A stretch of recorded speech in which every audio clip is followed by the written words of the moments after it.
It's not going to happen anywhere else in the world. And I think that's what makes GAY so special, is that, you know, that certain things will happen that won't happen anywhere else. Hello, I am Kay Anderson, and you are listening to Lost Spaces, the podcast that mourns the death of queer nightlife.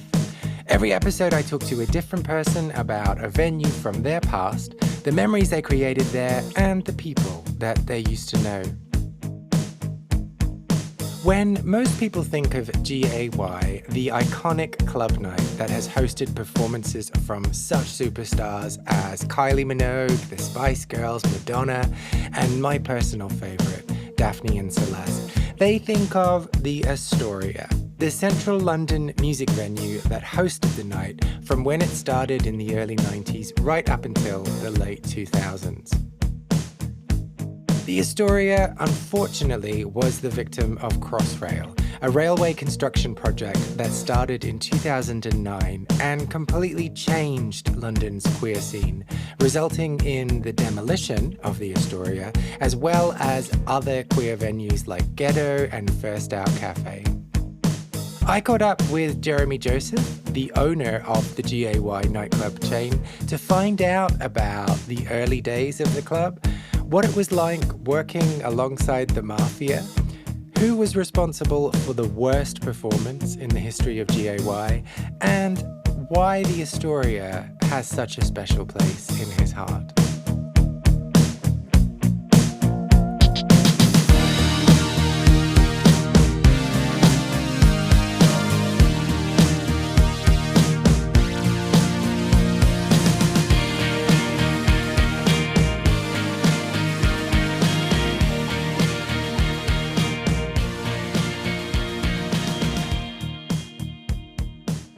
So, if we start at the very beginning. What, like the Bible? Yes. Okay, so I can start that. Can you tell me about Adam and Eve? Yeah, well, God said, let there be light, and there was. Uh-huh. And then God said, let there be disco, and the light started flashing. And that's how it all started. But I do want to say very clearly that was before my time.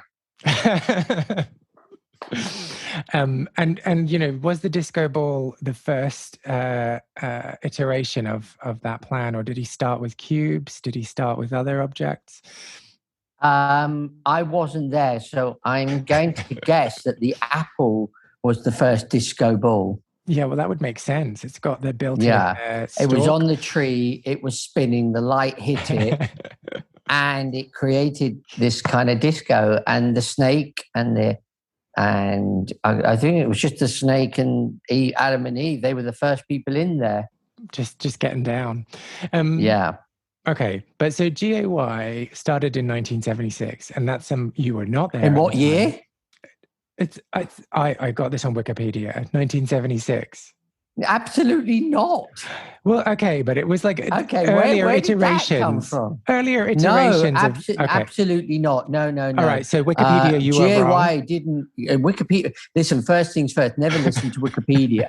I mean, it's like they put up what they like and said, no, absolutely not. I don't know where. 1976. I was at school then, so hardly. GAY didn't start till I've got to think what year Confide with Me was. That was 92. Oh, no, was it? 94. Then GAY would have started 93 or 92. Okay. I mean, because GAY, when it actually started, it started as the very first, it didn't start as a club night. It started as the very first LGBT radio program on Spectrum Radio. So it's the first LGBT London radio program. And I was at that time, I hosted that radio program. I was at that time working at the Royal Oak pub in Hammersmith as a DJ. I was one of those annoying talking DJs because in LGBT pubs in those days, we used to like put a record on, talk in between, and then bring on cabaret acts. So I would obviously introduce people like Lily Savage, Regina Fong, Adrella. And so what would you say in between? Like, this song is... Well, sometimes you may and... do a dedication, or you try and bitch and be funny. You try and like say something about somebody in the audience, or say something funny about the bar staff, or say something that you thought was funny but nobody else did, but it amused you. I don't know. It was a very different time because LGBT venues were very much more community orientated. We didn't have equality. And even though LGBT venues now are supposed to be safe spaces, they were even safer spaces because, that was 90s and people were very much like, were not as out as people were now. And you would go out and you would, and sometimes that was the only time you would be out. And obviously during that time as well, for a lot of people, we were facing HIV and AIDS for the first time, and we were growing up with that, and our lives were very different, and we were fighting for so many different things then. So actually, venues were much more community orientated than they were, say, now, because there was a fight on our hands. We were fighting the government, we were fighting public opinion, we were fighting for our lives. And we were fighting for the rights of things like to be in the armed forces, for an equal age of consent. There were so many things we were fighting for, but you could feel a change in attitude, and that fight was becoming a fight to win. I, at that time, as I said, was working at the Royal Oak, and the big clubs at the time were the Fridge in Brixton, obviously Heaven, and Bang, which was run by Colin Peters. And unfortunately, we lost Colin Peters to an age-related illness, and his business partner and brother carried on running Bang. And I kind of got to know them and did some one-off events for them. And they were struggling with Bang. Numbers were dropping. And they had decided to open a bar in Streatham, and they'd asked whether I'd take on the venue in... which was then in the LA2, which was below the Astoria. It used to be like they used to have 3-4 nights a week, and it had dropped down to... No, they had 3 nights a week. They had their Mondays, their Thursdays, and their Saturday. They'd lost the Mondays and Thursday. I was brought in to revive the Saturdays. And then as it grew, I was asked to... the owners of the Astoria... and you have to remember, this was kind of when venues were run by gangsters. I mean, it was like, it was not an easy time, and they were not easy people to work for. So I was brought in to bring the Thursday night. And at that time, the Bang name, Debbie, who was the business partner, and Jamie, who was Colin's brother, they were receiving an amount of money for the use of the name. I was paid a fee. When we got the second night going, obviously there was a fallout between Bang, the people who own Bang, and the people who own the Astoria, because they were trying for more money. And it got, as always, got quite nasty. But I was just employed at the time, so I was the one in the middle. And when you work for gangsters, they don't really care. And they kind of just go, do you know what? If you don't like it, go. And that's how it is. And I was kind of given the ultimatum. It's like, you can go with Bang, or you can stay and keep this going. And at that point, that was my livelihood. That was how I was earning money. I could just walk away. And also there were people whose other DJs, bars, everyone else's jobs were on the line. So I took the risk and said, okay, I'll take it on. But obviously I didn't own the Bang name, so I had to change the name. By then, GAY was establishing itself as a radio station. I had done some big interviews. I'd done an interview with Jason Donovan, which was at that time quite controversial, and front pages of lots of newspapers. So the GAY name got known for radio. I thought, well, why not actually create it into a club night as well? So from that point, we changed. That's how GAY was born. So, obviously it's one thing working for the Bang promoters and running a night on their behalf, and it's a completely different thing to suddenly be the person that's responsible for everything. How did that feel, taking that responsibility on? I don't think I really thought about it, because at the time it just kind of happened. I mean, nothing really changed in the sense of like I had run Bang to the way I wanted to do, and it was the format of GAY already. So I kind of changed it because at the time, where Bang had lost its personality was because the DJs had kind of changed the music policy. They kind of went a lot harder, and because the LGBT press were kind of being very much more favourable to the clubs like Trade and things like that. And so Bang had started playing heavier music, and it lost its identity, which was to be a party pop venue. So I kind of brought that back. So there wasn't really a big change, to be honest. The pressure hadn't changed because the responsibility of whether you work for someone or you're running yourself didn't change, because at the time you were like, the responsibility was already on your shoulders of make or break. Mm-hmm, mm-hmm. And also I'd been working at the Royal Oak for about 5 years before. And, so I'd given up my job at the Royal Oak. I'd given up everything to, a job that I've had for 5 years. I was working, I was earning money. I was doing doing well out of it. It was paying the rent and everything. So I needed it to work, because otherwise I'd be out of work. My job at the Royal Oak had gone to somebody else. I'd kind of given up DJing to do this. I had to make it work.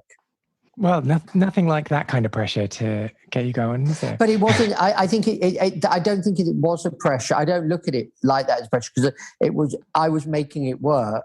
The only pressure was like when you work for people like that and gangsters, you get ripped off all the time. I mean, people see a packed night and they think, "Oh my God, you must be earning millions," and actually you're not, because these people are ripping you off. But that's the problem when you get a job that you're reliant on that job, and people are reliant on that work. You do get ripped off as and people, and there's nothing you can do because you can't walk away. So are you able to talk about that anymore? I'm a bit like... You can ask me questions and I'll work out what to answer. I mean, the people who owned it aren't necessarily like unnecessary. I don't know. It's a very different time. I mean, it's like, what went on in 90s, early 2000s and what goes on now were two different times. Things would security controlled a lot of things. I mean, it was run by gangsters. It's just, that was a kind of like, even when I worked at the Royal Oak, the family who owned that they were East End gangland people. But actually, in a way, the good side of it kept LGBT people safe. Do you know what I mean? Because they were like that, you wouldn't get picked on, because they kept those venues safe. Because you wouldn't fuck with them. These are kind of people you don't argue with. So okay. On a negative, but if you look at when people talk about the Cray twins and how the East End at one point was safer because you had gangland running it, and actually that was the same as clubbing. It's like you were kind of protected. But so how did you navigate that world, knowing that just things could get really messy really quickly at any point? Well, as I said, it didn't, because it was in a way that was the way the clubland was. But in a positive side of it, it was for the people who worked in it, the people who you got looked after. You knew that nothing would happen to you, kind of thing. So it was just something you accepted as part of everyday life? I wouldn't say everyday life, but you just accept these are the people that own the venue you work in. As I said, it probably sounds weird talking about it now, but it was a different time, and things changed. Suddenly the councils and the police and all that suddenly didn't allow these things to happen anymore. But at that time, they closed their eyes to certain things. There were always rumours flying around that the police and the council were paid off. Whether that was true or not, I don't know. But that they were the rumours flying around at the time. Yeah. Okay, so I will be asking more questions about gangsters, but okay. let's talk about that first night then. So you in some ways it was just a continuation of the night you had already been running for Bang, but do you remember that first time when the billing was GAY? No, because it really literally didn't. It didn't feel like a new, like I was doing anything new. It literally, and people going to the venue had no idea. It was, it changed names and that was it. Nothing else really changed because I'd already been running it. So I kind of, the format hadn't changed. Nobody really noticed. Maybe the staff obviously did. Well, even in the sense they didn't because they were answering to me anyway. So they didn't nobody really noticed. So it wasn't momentous it wasn't a big relaunch or anything like that. No, I mean, we also wanted to make it low. We wanted to make it low key. I mean, we didn't really want to make a big deal out of it because A, I was running it already. B, it was just a change of name. And also, I felt a little bit, I'm in between two kind of parties, the people who owned the brand, the people who owned the Astoria. And I was kind of caught in between the two. And obviously, whichever way I had gone on it, I was going to be the bad guy. So if I'd gone and closed down the club night and gone, that's it, I've got to go with on the bang side, then that would have been an LGBT venue. So that would have put me on a bad side and people had lost their jobs. If I had carried, but I chose to carry it on. So I kind of want, so obviously Bang had a good history. It's been an amazing brand and night for many, many years. So I was going to come across the bad guy. I knew whatever way this went, I was going to win. So, and I was going to look like, oh my God, he's stolen that brand or he's done that. So the best thing for me to do is to try and make it as low key as possible and try and just carry on and then slowly build the new GAY brand. But did you feel a difference in you? No, I did. I would literally, because I was running it already. So I was just carrying it on. The difference was politically, suddenly, for the first time ever, we would suddenly bring in LGBT gay into the forefront of of central London. If you look at where Heaven is, you look at where it was all very hidden kind of, but suddenly we are opposite Centre Point in the centre of town. And here we are, the centre of London, suddenly going, this is a gay night. There was no hiding it anymore. That was the difference. And also we were suddenly bringing, obviously we were booking artists who were getting headlines. And suddenly the brand of GAY was becoming front page stories on newspapers. For the first time ever, an LGBT club brand was suddenly getting a positive image. Before, whenever a national newspaper wrote about an LGBT club night, it would be drugs, it would be seedy, it would be disgusting. But suddenly, we were bringing a positive image. So we were changing the attitude of by branding it GAY. We were bringing a positive attitude towards the gutter press. And you are a very ambitious man, so you really built that brand.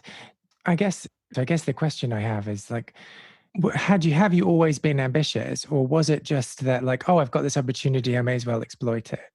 I've always been ambitious, always, but this wasn't the career I chose. In my head, I was going to be a children's TV presenter. Well, I wanted to be a TV presenter, and then I saw the likes of Andy Peters and Philip Schofield doing it, and I was like, well, hang on, they look very camp. Maybe a camp gay man can do this. And so I think TV presenting was always my dream, and doing game shows and things like that were my first love. And getting into DJing and being a talking DJ had been a way. I always looked for avenues to achieve that career. But this was not my chosen career. But so then at what point were you like, okay, I'm all in, I'm going to... Well, I think you get yourself into a rut. I mean, like anything, you get yourself into a rut. And it's interesting that we're doing this interview now, we're in a pandemic. And a lot of people are being made unemployed. A lot of people are being made redundant. And a lot of people are unhappy at the moment. And this is probably a chance in a lifetime to actually make some changes or try to make some changes. So, and I think basically with me going back to that, you get yourself into a rut. You're earning money. I took on a mortgage. You suddenly get yourself into a situation where actually you can't make choices because actually you're stuck in something and I was enjoying it, and I was, things were going very well, and you had no choice but to carry that on because suddenly this is what you're doing. And there's a responsibility. There's a responsibility when you run an LGBT club night. There's a responsibility, more so now, actually, believe it or not, than back then. But at that time, there were like 4 regular major brands. And each of the big club nights, whether it be the Fridge or Trade or DTPM or Heaven or GAY, we all were trying to be different, but also competing each other. But GAY was, and obviously there's pop stars as well, but GAY was slightly different from the others because the others tried to be trendy. They tried to be like different. They pop stars at the time was huge because indie music was huge at the time. Trade was huge because obviously that clubbing, after our clubbing had suddenly become really big. They were all innovators in their own way, whereas GAY tried not to be. It was about being commercial, about being pop. It wasn't about being trendy. So we were creating our own success in another way. But, there's a pressure that when you're doing that, because then you're becoming part of people's lives. Because, as I said earlier on, some people, this was the only time they were ever out. This was the only time they could go and be themselves. So you were creating, like each venue was kind of creating their own communities. So there was a pressure to make that work. It was more than just going to a bar or a club. It was about people's lives. And so, well, actually, first of all, so are you trying to tell me that during the pandemic, you've rethought everything and you're going to go in a different direction? Yeah, 100%. 100%. I mean, yeah, the pandemic has created, I don't know where I am at the moment. I mean, we're still in the pandemic, but, if I could walk away today from this, I would. Wow. That's a big thing to say. But when we bought Heaven, which we bought Heaven 11 years ago, we didn't just buy a club, we bought 40 years of LGBT history. Well, at that point, it was 30 years. So I can't just walk away. And funny enough, I did have an offer to buy Heaven, but the person who offered to buy it, I don't trust them. I don't trust them to keep it LGBT. I don't think their love is LGBT and they don't have enough LGBT experience. So, it's not a matter of going, oh, I can walk away. The pressure to keep LGBT venues open now is so hard. And we've lost so many venues over the years. So I think now when you own an LGBT venue, you don't necessarily walk away from it as easy as maybe if you owned a Wetherspoons pub. So let's go back. So at what point did GAY move from that underground bar to the Astoria? It's funny, actually, because what happened was I got conned into doing it. So LA2, which is underneath the Astoria, it was 1,000 capacity. The Astoria was 2,000 capacity. So you got to remember, like now, like when we open venues, if you go over capacity now, you'll be breaking the law. When you're run by those days when we were run by gangs, they went over capacity all the time. But they got into trouble quite a lot because things were changing and the council were like saying, coming in and checking, and they could see that obviously like GAY was over capacity, but they kind of somehow got away with it. Anyway, I got called up for a meeting by the owners and they had said, the council have said that they're going to close GAY down because it's over capacity, as if it was my fault. It wasn't, I had no control over how many people got into the venue. That was controlled by the venue. I would happily have stopped the numbers at like whatever, but I didn't have a control. They would be going, the owners would see a queue outside, go, let more in. And I go, okay. Anyway, so they kind of lied to me and they said, oh, the Westminster Council have said they're going to close GAY down. And they said, look, the only way we can save GAY is if you move to the Astoria. And I'm going, what the fuck? It's 2,000 people. Like, how am I going to do that? And it's like, what the hell is going on? Like, I thought, oh my God. And I like, but they kind of forced my hand. And then I thought, you know what? And then, you walk out of a meeting and you go, fuck, what if I fell and all that? And they kind of said, look, if it doesn't work, we can always move back down there.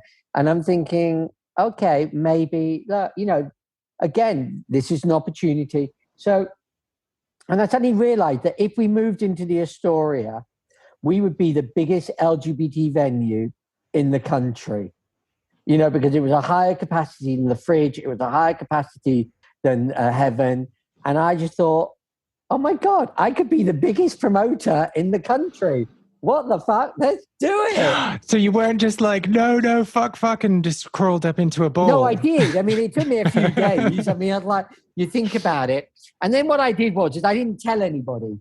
So what I did was I put an advert in Boys, and I think there were so many, I think it was like MX at the time or whatever. And it was just a plain black and white advert and text. And it just said, and I said to them, if you tell her who put this ad in, I'm not paying for it. So you cannot tell anyone. And I put in this advert, said, coming soon, the biggest LGBT club night in the country, in London, in London, coming to London, sending it along the line to go with a legal capacity. I put legal because we all broke the law. That includes Heaven and Fridge. Everyone else, but obviously the Fridge couldn't go. But we do 2,000 every Saturday night because they go, your capacity isn't 2,000. So, you'd be breaking the law. So they couldn't say it. So I did with a legal capacity of 2,000. I didn't name the venue or anything. And I remember the owners of the Fridge and the owners of Heaven ringing me going, do you know who this is? And I'm going, no, I've got no idea. Going, oh my God, I'm lying to everybody. And I let this advert run for 2 weeks. I created this buzz. And then we announced it was GAY moving. And I got Daphne Minogue to do the opening night. And I knew it was about 3-4 weeks before Pride. And I really wanted Kylie to do it. But at the time, Kylie and Danny had the same manager. And Kylie had already done GAY in LA too twice.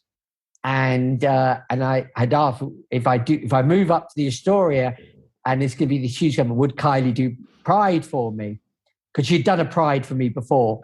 And Terry said, well, look, let's do Danny on the opening night and let's see how that goes first. Because if it's a disaster, I ain't letting you have Kylie.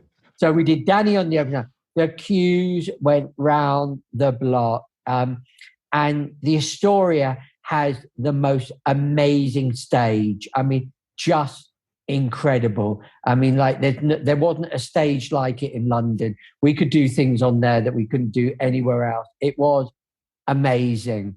And I remember standing on the side stage with Terry. Danny did this show, which was amazing. It was just the atmosphere was electric. It was just like, wow. I mean, it was like, it was incredible. And it was like, this was beyond my dreams.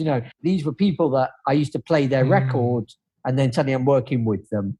And I remember standing at the side of the stage with Terry, watching Danny, watching the crowd reaction. And I looked at Terry and I said to him about Kylie for Pride. And he just looked at me and went, yeah.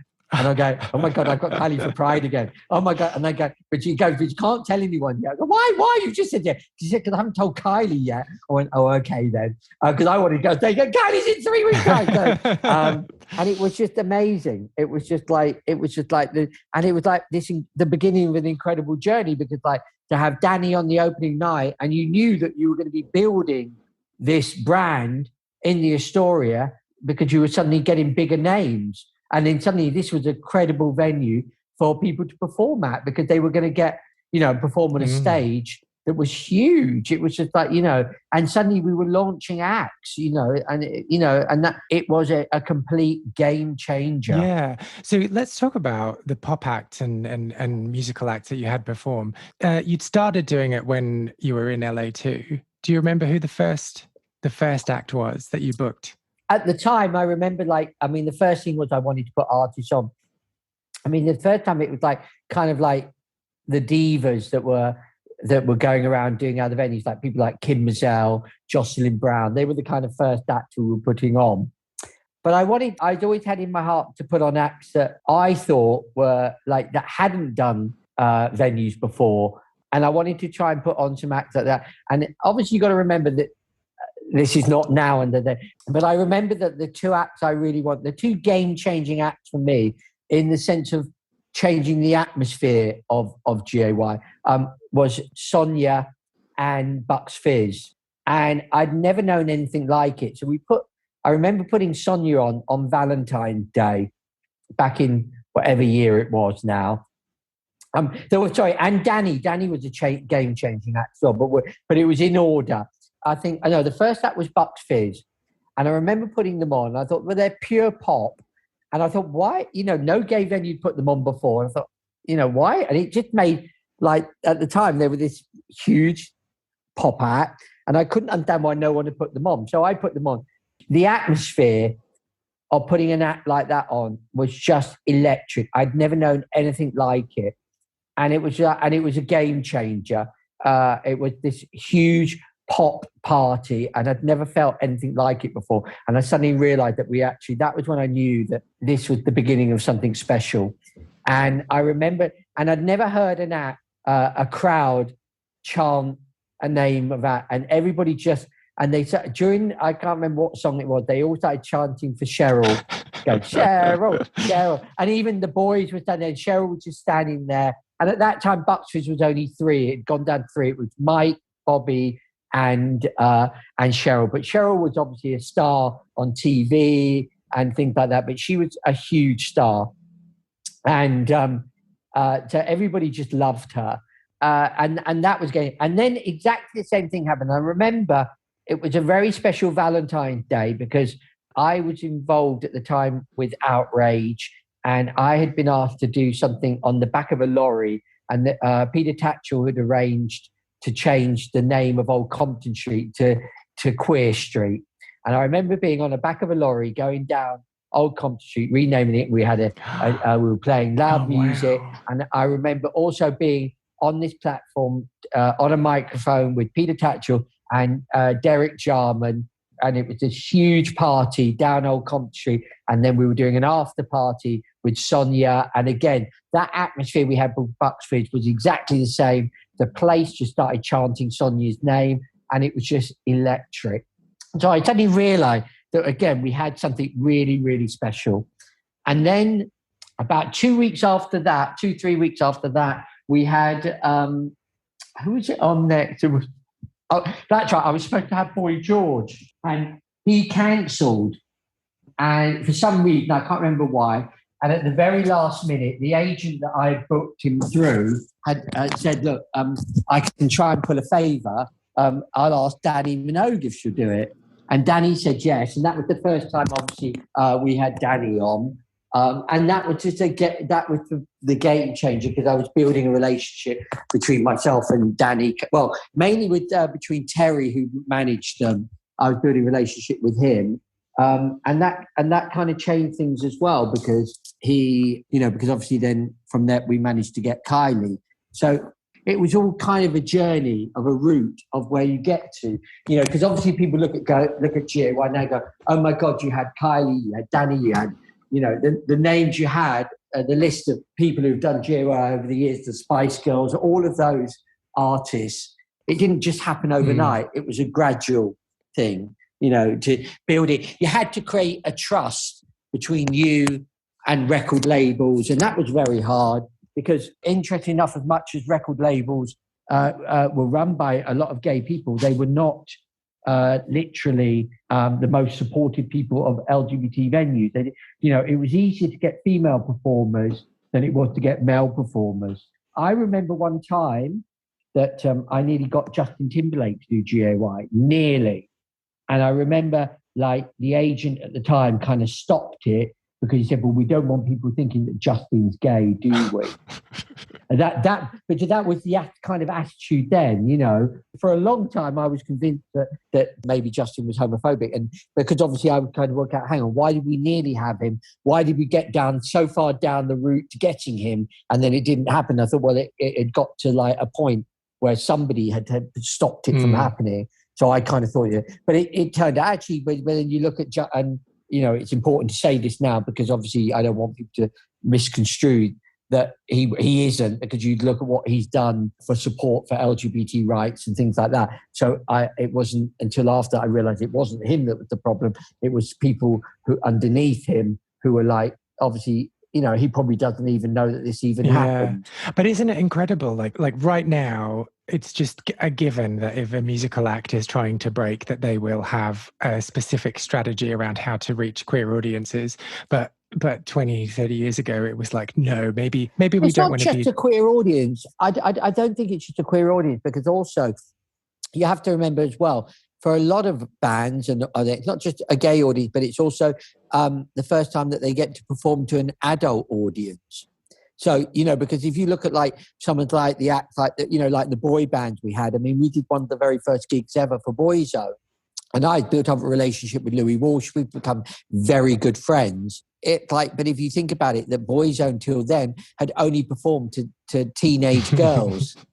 So, so for them to perform at GAY would be the first time ever that they performed to an adult audience. So it's not just, it's two types of audience they're going for, but it's crossing over for a teen band to suddenly perform to actual adults. Mm-hmm. And so I'm obviously going to have to ask you, who was the worst? Like, what was the nightmare act that you had?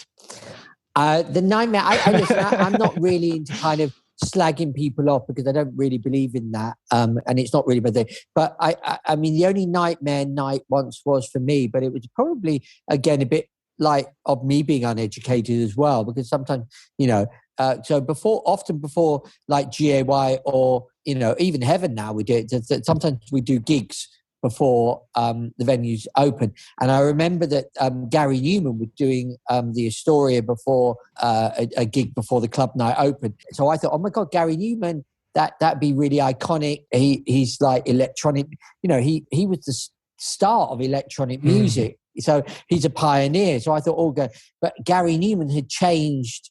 He decided that he was no longer electronic, he was rock. So suddenly he was performing at this gig, and I'm watching, oh my God, he's doing a rock version of Cars. This is going to be a disaster. And, so when he did GAY after, it was a fucking disaster. I booked someone who I booked it under the premise that they were an electronic artist. I wanted to hear Cars, not a rock version of Cars. So yeah, probably that one. So you were at the Astoria for about 15 years. I think it was about, I'm trying to think, actually maybe longer. I think it was about 16 years. Confide Me with 94, GAY started 93, or is it 90? I think, is it? Yeah. I just remember that, 92. I think we started at 92. Kylie's second Pride would have been I'm going to have to look this up now. Hang on. I got to do it because I can get the facts up. Hang on. Let me just type in Confide with Me. I know. I bet you it's 94. Put my 1994. Yeah. So Kylie, 93 was the year Kylie did her first Pride at GAY. So GAY started 92, about around October 92. We then left the 11 or 12 years ago. Yeah, so first of all, it stopped in 2008 at the Astoria, and it was because of Crossrail, because the Astoria was going to be knocked down. When did you first hear that this was a possibility? Well, the rumours of Crossrail had been going for years, and it kind of been going for years and years, and we kind of thought it was never going to happen. And then, of course, the owners of the Astoria sold the venue to the Mean Fiddler Group. So we kind of thought when the Mean Fiddler Group bought it, it was safer. And then the Mean Fiddler Group got bought out by Live Nation. So we thought that was a real security of that was a big company buying it. We were safe. But we didn't kind of realize that the real reason that Live Nation had bought out the Mean Fiddler was because they wanted the Reading and Leeds Festival, which was owned by the Mean Fiddler Group. And so they kind of made out that they wanted to protect the Astoria, but they didn't. I wanted to fight the whole way. At one point, I didn't know what we were going to do, but we kind of knew it was going to happen. But, everybody was lying, whether it be the government, whether it be Ken Livingstone, who was the mayor at the time, because we were writing to everybody trying to save the Astoria. And there were also loads of different plans. So that you could look online and see different plans. And there were a couple of plans that actually the Astoria didn't need to be knocked down. So we thought it was going to be safe. So it got to a point where we knew that the Astoria was going to get knocked down. They were running down the venue. It was suddenly not becoming fun to be there anymore, because they were not spending any money on the upkeep. So it was getting harder and harder to work there. And on the year that we left, around April, May, I was done. I was like going, I don't want to stay here anymore. I want to end GAY on a high at the Astoria. And we had already started making moves to buy Heaven. And my plan was about a year earlier from that, we were trying to buy Heaven. And we had set a deal. But again, the owner of Heaven wasn't the easiest person to work with. And he kept on moving the goalposts. So the deal fell through. So we had walked away from it. And it again, this is where luck comes into it. I had decided I was going to leave the Astoria. We're going to lose it anyway. I'm going to end on a high.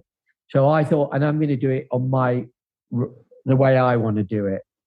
So I decided to call it a day. I take the biggest risk of my life. Call it a day. We had GAY bar, GAY late. They were both doing very well. If that's what I was going to be left with, that's what I know. But we knew we were going to lose the Astoria. And I am not going to leave it on a low. And I thought, okay, so we created the most amazing Pride night. I had Cyndi Lauper booked for 2 weeks after that. And then I created this last night where I had literally 10 artists that had performed at Thingy. And I walked away and I did it myself on my terms. I was very angry at the time because there were some people knowing our history. And so some other people set up a gay night that completely failed. But I was really angry with them because the most they could have done it for was 4 months. They were just trying to grab money. So that was replacing GAY before Astoria was closed. Yeah, but luckily it failed. And I don't mean that bitterness, but I had decided that I wanted to leave the LGBT history of the Astoria on a high. And these people went in and did a sub-crap night that failed. People didn't go to it. It only lasted a few weeks. It died on its arse. It was over. But to me, it wasn't about somebody else trying to be better than me. It was about, I wanted control of leaving the Astoria on a high, and you tried to bring it down. But it didn't work. And, we still left high. And then literally when we left the Astoria in that same period of time, the Heaven was in serious trouble. The owner of Heaven rang me and said, I'm going to knock £1 million off the price if you can do the deal within 1 month. But if we didn't do the deal, Heaven would not be here now. It was going to go bankrupt. And it was the deal with the bank and everything. And we had 1 month to turn it around. We had to put £100,000 deposit on it to guarantee that we could turn the deal around in 1 month. Wow. Well, again, nothing like the pressure to get you going. Yeah, so exactly. So literally, and we did the deal, and then obviously the Heaven go. And it's funny because obviously GAY and Heaven were competitors. So there were a lot of people who went to Heaven who hated GAY. So they were slagging me off against social media. Oh, he's going to ruin Heaven. He's going to destroy Heaven. And I'm going, you are such idiots. You don't know that Heaven was about to go bankrupt. If I didn't do this, Heaven would go, whether you hate me or not is immaterial. Heaven was going to go under. It was over. Yeah. We saved Heaven.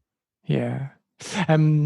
But we're not talking about Heaven, we're talking about Astoria. So that last night, having worked there for over 15 years, knowing that it was going to be the last night, where was your head at that day?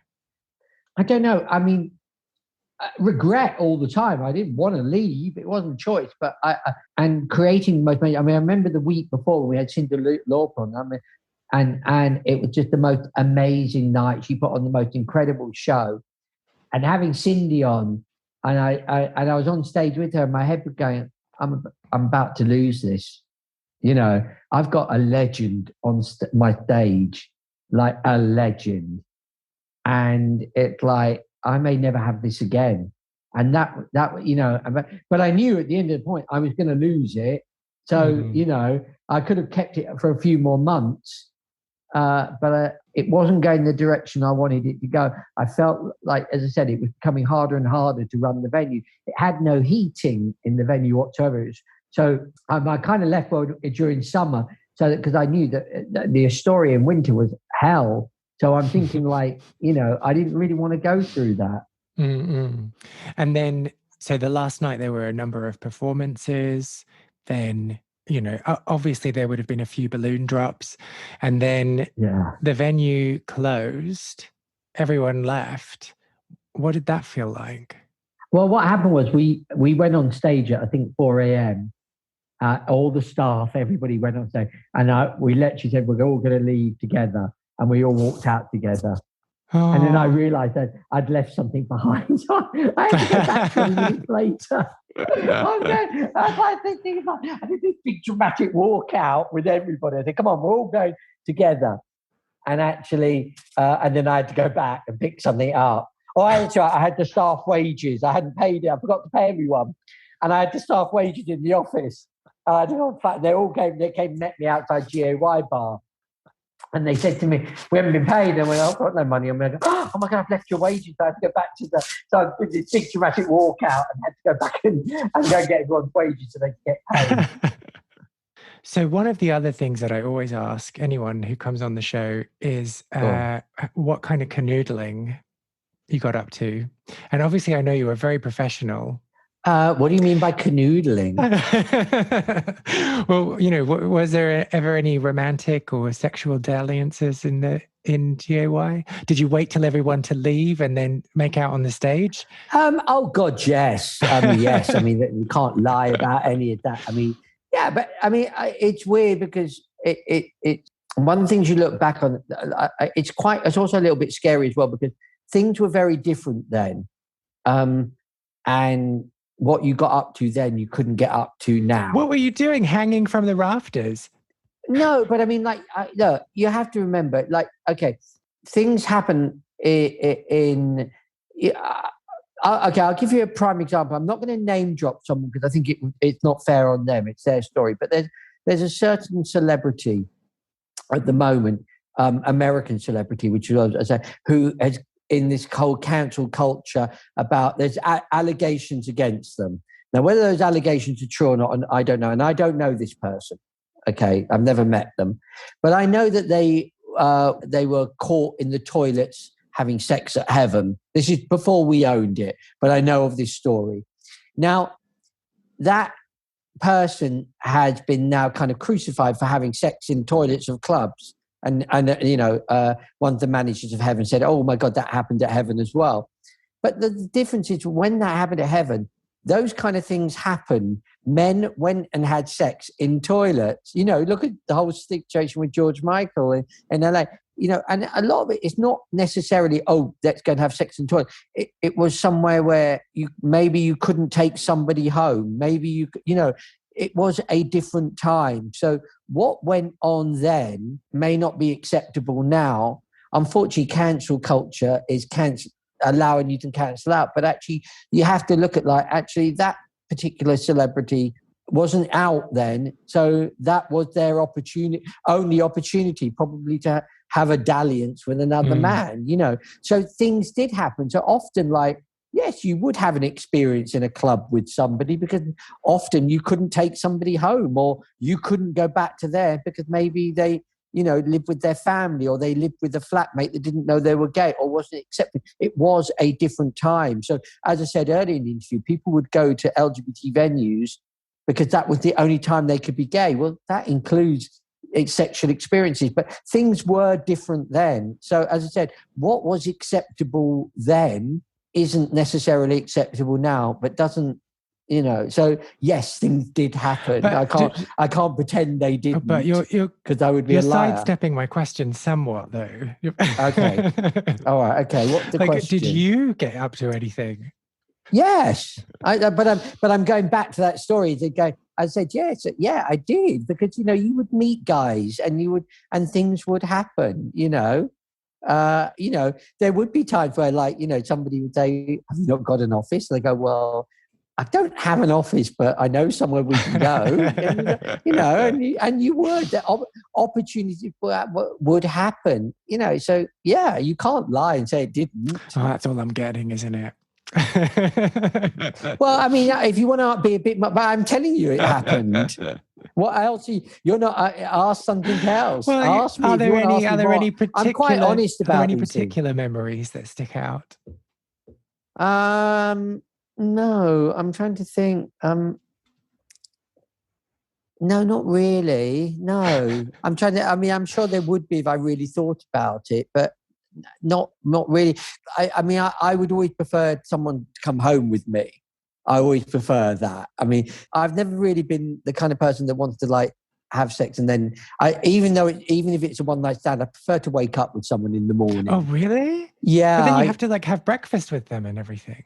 Well, I don't eat breakfast. I've lived with an eating disorder all my life, so I've kind of like I don't really kind of eat breakfast. But no, I kind of like that. I mean, like I kind of live in this Disney world where I always hope that a one night stand would lead to more, even if it's just a one night stand. There's the hope it would. So if you wake up with them, you get to find out whether you want to see them again or not. I kind of that's the kind of just the person I am. I mean, I suppose it's trying to fantasize that something not a one night stand when actually it is. Yeah, like prolonging it. But like, what ratio of one night stands ended up being on a two night stands? I can't remember that. I can't answer that question.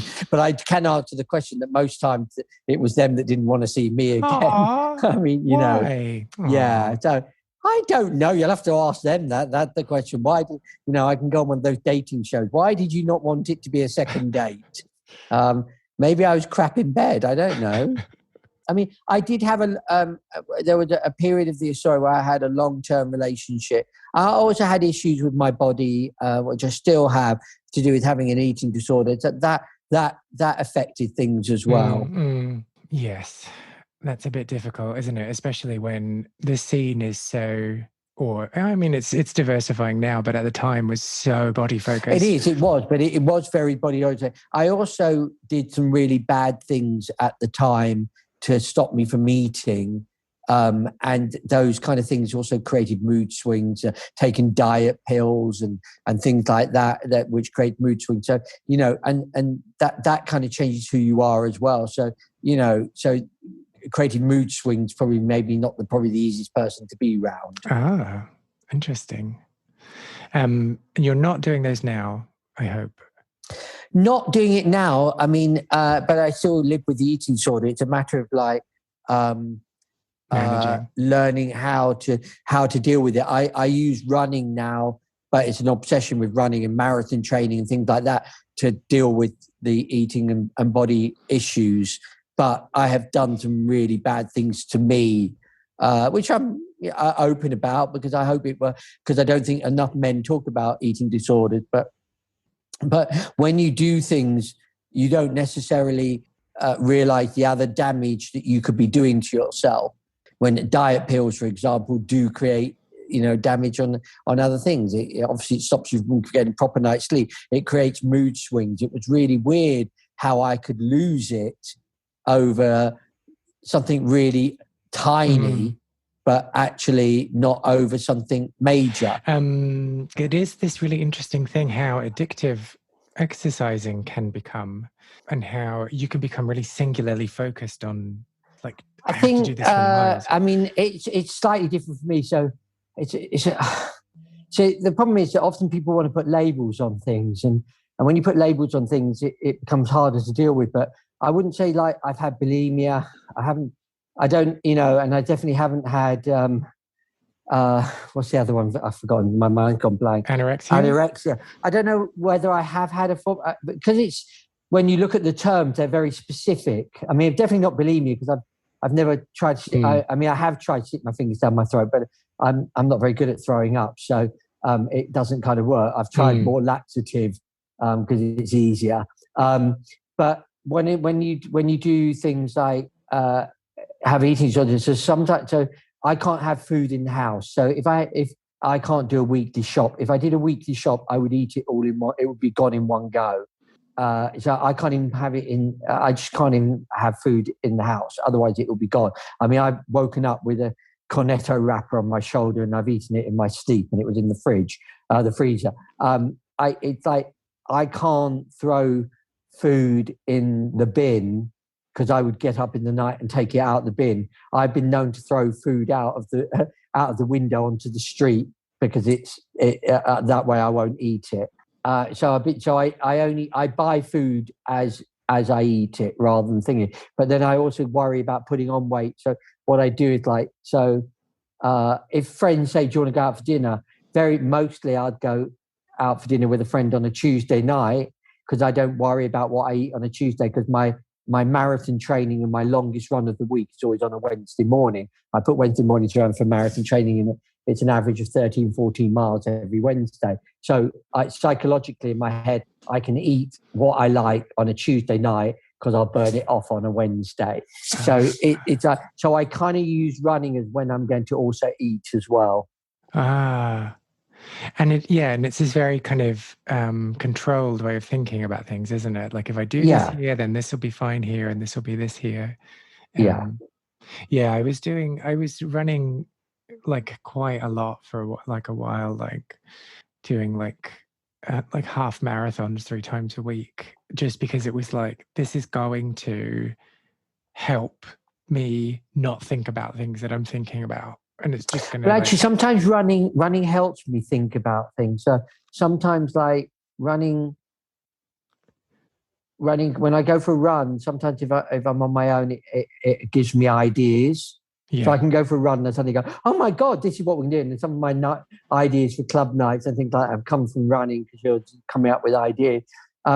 Sometimes running is a good time you can use it to think about things. But sometimes also running can be very difficult because sometimes you can go for a run and you're on your own, and if something negative's happening, and sometimes if something bad's happening in my life and I'm going for a run, actually it can stop my run because I'm suddenly just go, "I can't be bothered with this." Oh, really? You know? Yeah. And then the problem is then, but I if I fell a run, I go, "Well, hang on, I ate last night, so I've only done like 2 miles. I've only burnt 200 calories. Well, oh my God." And so then it creates another worry. Yes. Yeah. This like anxiety upon anxiety. Yeah. Do you have conversations with people in your head whilst you're running? Well, that's a difficult question. I talk to myself while running. Don't necessarily think they're conversations with other people. So you don't because I think that's what I do a lot is like rerun conversations or like plan for conversations. But that's not having a conversation. Yeah. But I like rerun it and then rewrite it as well. Like, I mean, sometimes I do things like that, and and sometimes I do. You kind of talk out loud to yourself, and which I do, and people look at you weirdly. I remember, but then I suddenly do that when I'm walking the dog. And I'll be walking the dog and I'm talking out loud and someone looked at you strangely and then I pretend I'm talking to the dog going, "Oh yes, good boy." But I haven't. And I used to wear headphones and sometimes listen to music, which I don't really do because I actually prefer to know my surroundings when I'm running. But I do remember once listening to Dolly Parton 9 to 5 running down Oxford Street and not realizing how loud I was singing along, because obviously with headphones you don't realize how loud you're being. And someone said to me, "By the way, next time you run down Oxford Street, try singing Dolly Parton in tune." I went, "What?" I heard you. I went, "Oh my God." Well, I mean, it couldn't have been that far out of tune if they knew what the song was. I mean, I think everybody recognizes the lyrics of 9 to 5. If you don't, then you're not a friend of mine. Oh no, I know the chorus. I don't know the verses. Well, I think probably the chorus is mainly, yeah. Okay. I was just thinking, oh no, I'm going to be blacklisted by you. Do you have any memories of the Astoria or your own queer scene that you want to share? Well, if you do, please get in touch. I want to create the biggest online record of people's memories and stories from the queer scene. Go to lostspacesPodcast.com and find the section Share a Lost Space and tell me what you got up to. Bonus points are always given for embarrassing photos, so I encourage you to share those. You can also find me on Facebook, Instagram, and Twitter as Lost Spaces Pod. And for more on Jeremy, make sure you follow him on Twitter at Jeremy Joseph. Lost Spaces is not only a podcast, but a concept record as well. I have been writing songs about queer venues and the people who used to live their lives there, and will be releasing songs over the coming year. You can hear the first single, which is called Well Grown Boys and is playing underneath my talking right now, on all good streaming platforms. If you liked this episode, I would really appreciate if you subscribed, left a review on Apple Podcasts, or just told someone or some people who you think might be interested in giving it a little listen too. I am Kay Anderson, and you have been listening to Lost Spaces.